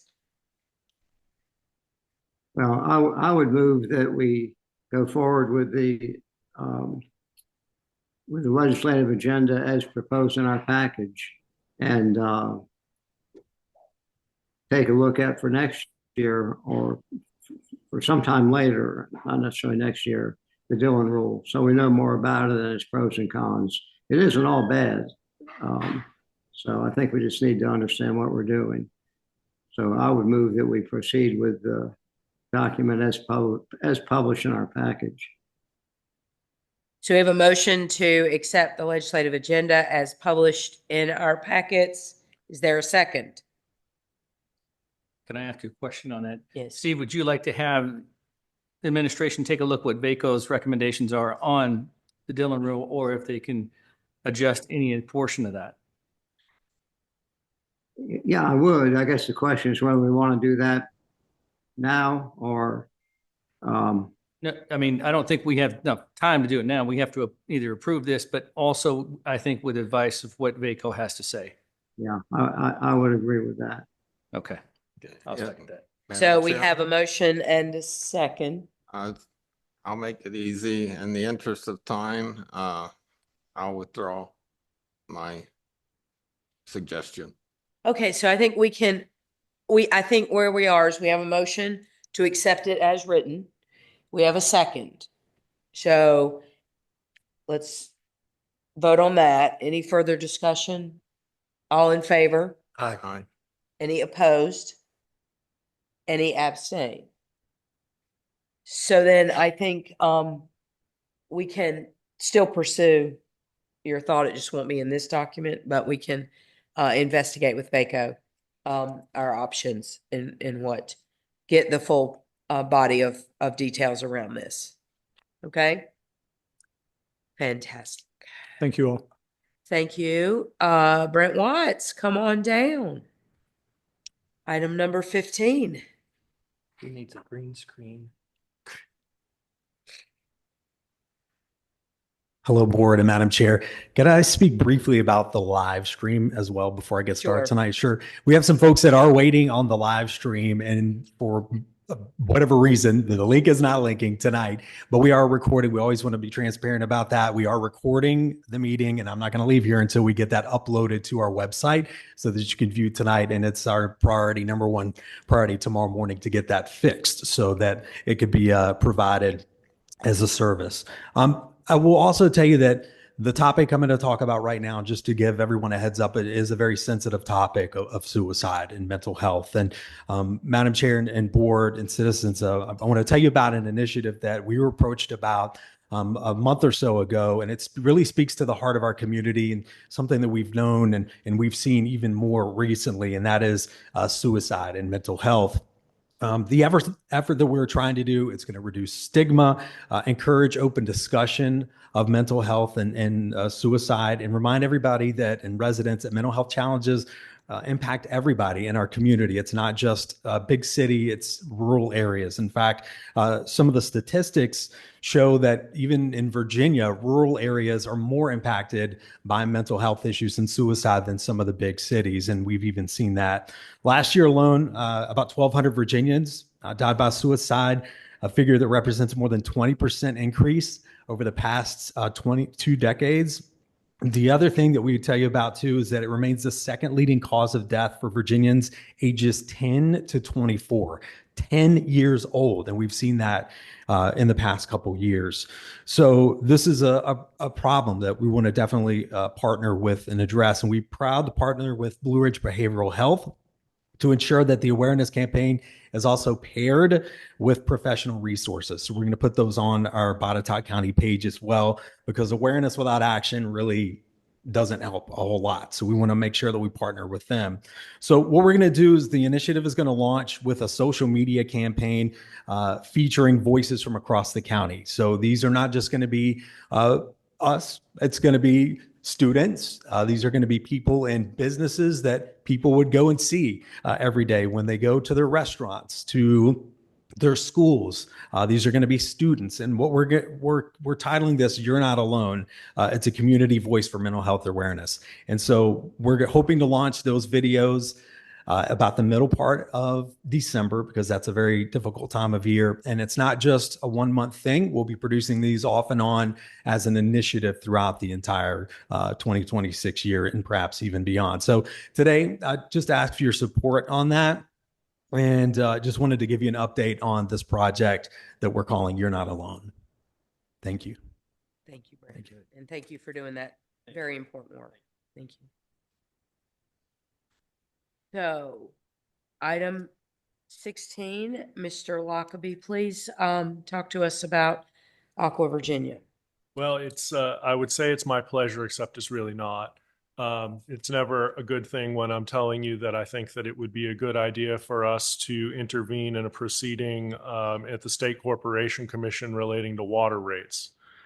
By way of background, Madam Chair, honorable supervisors, Botetourt County, its citizens are served not only by private well and septic, they're also provided by public water and sewer is provided by a patchwork of different entities. By far the biggest provider is the Western Virginia Water Authority. However, each of our towns has its own system, and there are several neighborhood systems as well. Several of those neighborhood systems in the Blue Ridge and Valley districts they're fed by wells. They're relatively small. I think one of them has 2,000 customers, so it's pretty sizable, but they're mostly small. They were purchased by Aqua Virginia, which is the Virginia subsidiary of a large stockholder-owned national utility corporation called Essential Utilities. And Aqua Virginia, their Virginia subsidiary, owns lots and lots of these small neighborhood water systems throughout the Commonwealth. So for private investor-owned water and sewer utilities, they need to have their rates and the terms of service approved by the Virginia State Corporation Commission.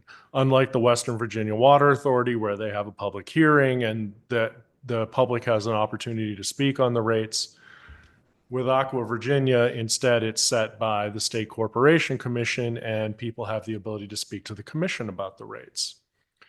One of the things that's cool about the commission, though, is that, if you'll pardon the terminology of calling it cool, but one of the things that's nice about that process is that the political subdivisions, the cities and towns and counties that whose citizens are served, are allowed to participate in the proceedings and to present evidence as to what they think that the rates should be.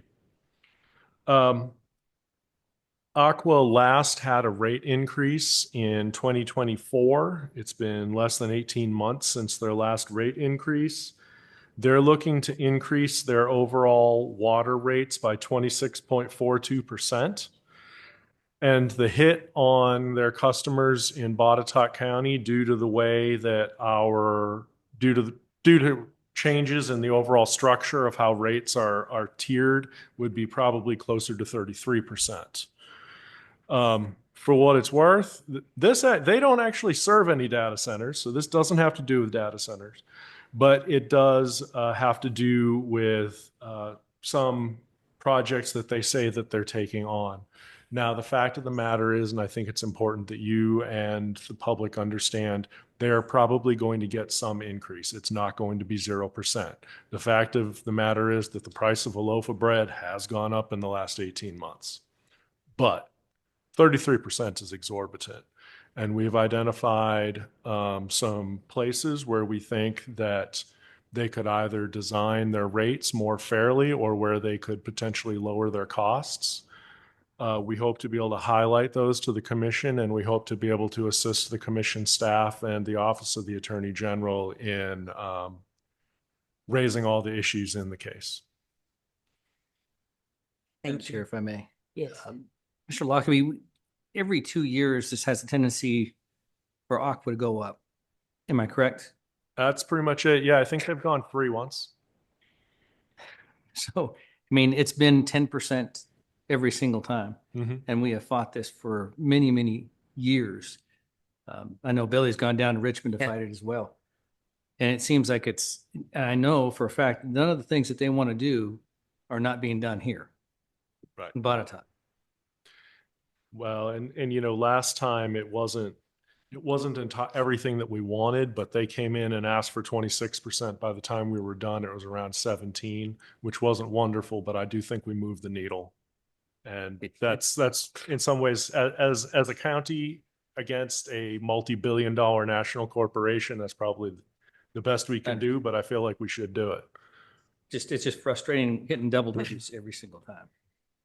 So. Can you tell us a little bit about the group that would be involved in the litigation and how this will proceed? Like, we'll be joining other entities, I assume. Yes. So the big players in it, the first one is the State Corporation Commission staff. State Corporation Commission staff, it's not like our staff where they report directly to you and are constantly interacting with the Board of Supervisors. Their staff sort of acts independently and investigates the application and then files evidence with the commission about what they think should be done. They audit the books, make sure that everything is squared away, make sure that everything was done properly. They do what's called a prudency review, which means that they make sure that all of the costs are within a normal range for what different things would cost. And then they analyze the big pieces of this, which is, it's the cost of capital. Their big cost is the carrying cost of having hundreds of millions of dollars worth of infrastructure in the ground. And so they will also opine as to what the proper cost of that capital is, as far as how much dividends should be paid to stockholders and how much it should cost as far as their bonds. So they are always the big dog in any of these proceedings because they have the resources to sink into this, and they do it day in, day out. I mean, they're doing it against Dominion, and Dominion is way bigger than Aqua, despite Aqua being pretty huge. The Office of the Attorney General has an Office of Consumer Counsel, and that is another group of attorneys who basically go in and they're less preoccupied with rates than they are with the terms and quality of service. And so they go in, and if citizens are and customers are making lots of complaints about Aqua's service, the OAG will go to bat for that. As to other stuff, typically localities with a lot of customers from Aqua, as well as some huge subdivisions that are completely run by Aqua, will oftentimes intervene. Typically, we're involved. in the last few proceedings. Caroline County has a lot of Aqua customers. Frederick County has a lot of Aqua customers. Hey, Kyle. And there's also a subdivision in Fluvanna County called Lake Monticello that has something like 5,000 citizens that their HOA intervenes oftentimes in these. So we're smaller, and it would be nice if we were able to combine with them on some of the costs, particularly of having somebody like an accountant go over a couple of selected matters. But we'll have to sort that out as the case goes forward. Thank you. Other questions? I have a question. Mr. Lockaby, you mentioned Fluvanna County and Caroline County and so on. Are they in exactly the same position as Botetourt is in terms of the rate increase that's being requested, or is each one of them different? Aqua Virginia has consolidated its rates across the Commonwealth, so it has exactly the same rates for all of its different systems. So we're all in similar situation. I think that Caroline's overall increase might be a little bit lower because they have a slightly different the way that the pattern of development in Caroline County is different from here. So Aqua probably can recover rates in a different way. I could really go into the details if you wanted to listen to me talk for 20 minutes, but the short answer is that pretty much everybody's in the same boat. Okay. So this Brandon, you have a question? Yes. Do they, when they're looking at all these rate increases, so they looking at quality of service and quality of the product? The main thing that they're looking at is the cost to provide the service. And one of the biggest components of that is called the return on common equity, which is basically the profit margin that they're allowed to make. And typically the State Corporation Commission is going to allow them a profit margin of between 8 and 11%. They've asked, I think, for 10.75. I suspect that we'll come in and say that we would like it, that when I say we, I suspect staff will come in and say they'd like 8.25, and they'll wind up somewhere 9 to 9.5, which is I think where they are right now. I think that's how that will play out. That's the main thing that they're concerned about. I know that the State Corporation Commission will take into account quality of service once they've settled on a general area. Like, let's say the evidence bears out that their cost of capital should be somewhere between 8.5 and 9.5% return on common equity. If you are showing that their service is poor, the commission might go toward the lower end of that. That has happened in a couple of cases recently where the commission could have gone a little bit high within the range or a little bit low within the range of what the evidence showed, and they went low because somebody was doing a terrible job, or went high because somebody was just, all their customers came in and said that they were great, but just too expensive. So, thank you. Any further discussion? Mr. Michael, this is your world over there. I'll let you make the motion if you want.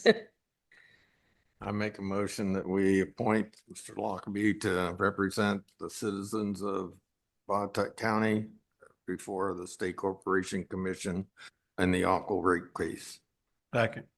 So we have a motion and a second. I'm going to call for a voice vote on this, please.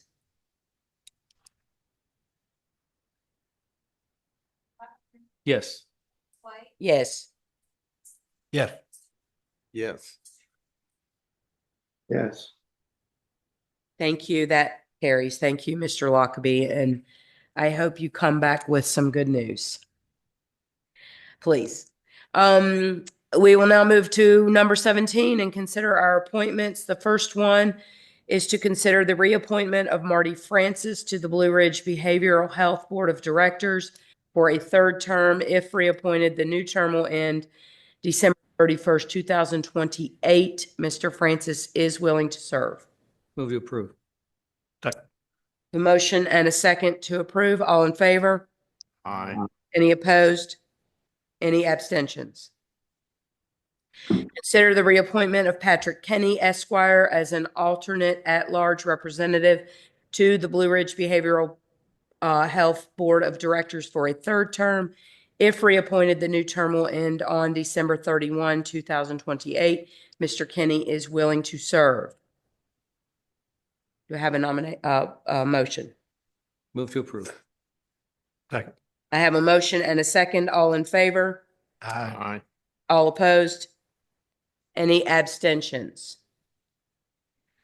Appoint Kyle Rosner to replace Ken McFadden on the Western Virginia Regional Industrial Facilities Authority. Move to approve. Second. We have a motion and a second. All in favor? Aye. Any opposed? Any abstentions? Consider the appointment of Philip Simmons to the Planning Commission to fill the vacancy of Steve Kidd.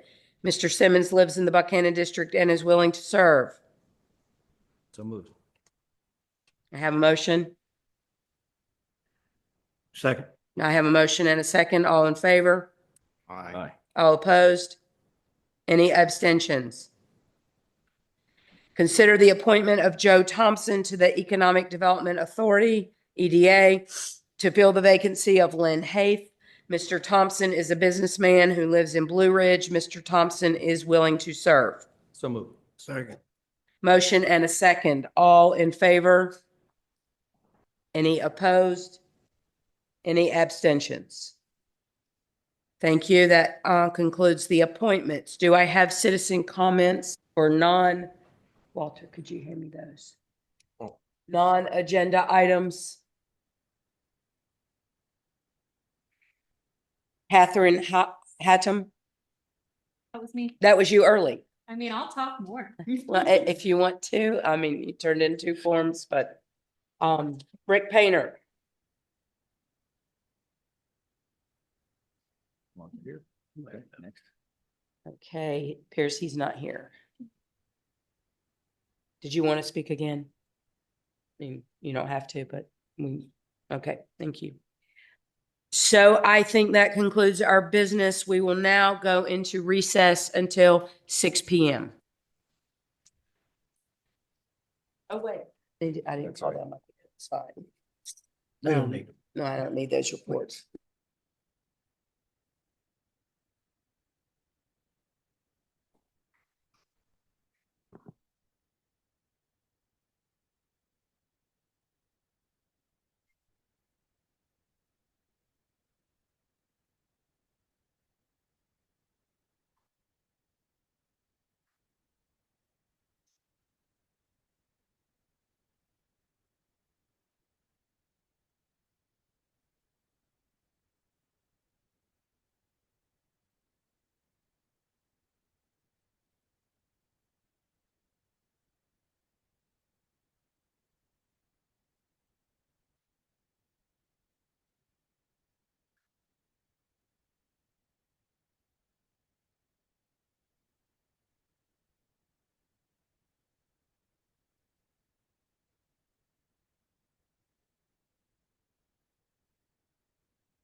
This is Steve Clinton. Is anyone there?